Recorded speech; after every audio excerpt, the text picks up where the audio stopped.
CBSE Biology Class 10 Chapter 9 Heredity and Evolution Part 3b. Let us learn the biology chapters through questions and answers, which most of the students prefer. Note that PG here is for page, PR for paragraph in your textbook. Questions are in yellow color while answers are in white color.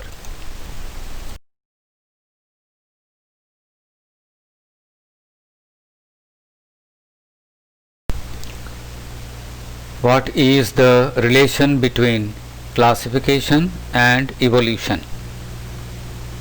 The more characteristics two different species will have in common, the more closely they are related, and the more closely they are related, the more recently they would have had a common ancestor. Thus, we can now appreciate that classification of species is in fact a reflection of their evolutionary relationship. How can we prove that there was a single species at the very beginning of evolutionary time? We can build up small groups of species with recent common ancestors, then supergroups of these groups with more distant common ancestors, and so on. In theory, we can keep going backwards like this until we come to the notion of a single species at the very beginning of evolutionary time.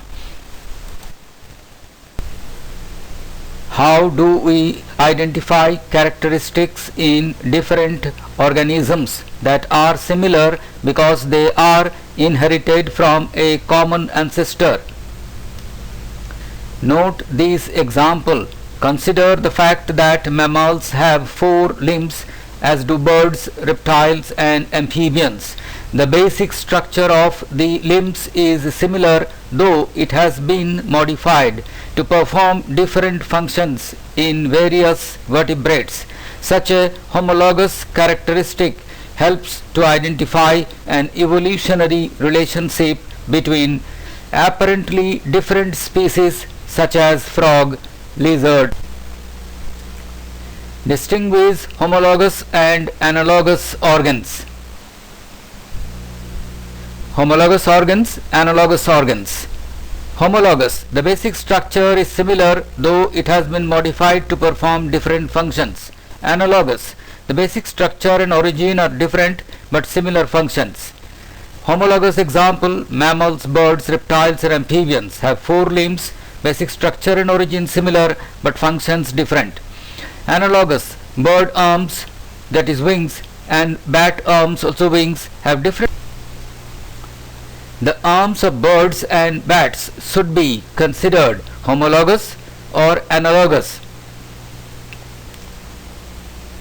Bird arms, wings, and bat arms, also wings, have subtle different structure and origin. Birds have feathers all over, while bats have webbed skin in between the digital skeleton but perform same function, so they should be considered analogous organs.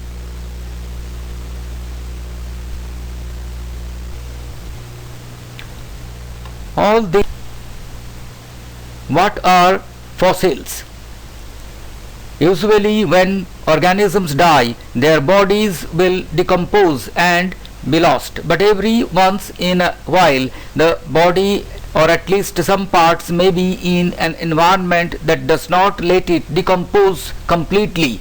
If a dead insect gets caught in hot mud, for example, it will not decompose quickly, and the mud will eventually harden and retain the impression of the body parts of the insect. All such preserved traces of living organisms are called fossils.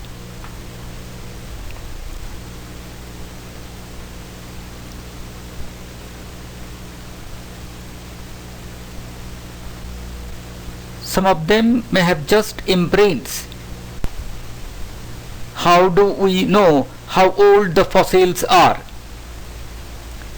There are 2 components to this estimation. One is relative. If we dig into the earth and start finding fossils, it is reasonable to suppose that the fossils we find closer to the surface are more recent than the fossils we find in deeper layers. The second way of dating fossils is by detecting the ratios of different isotopes of the same element in the fossil material.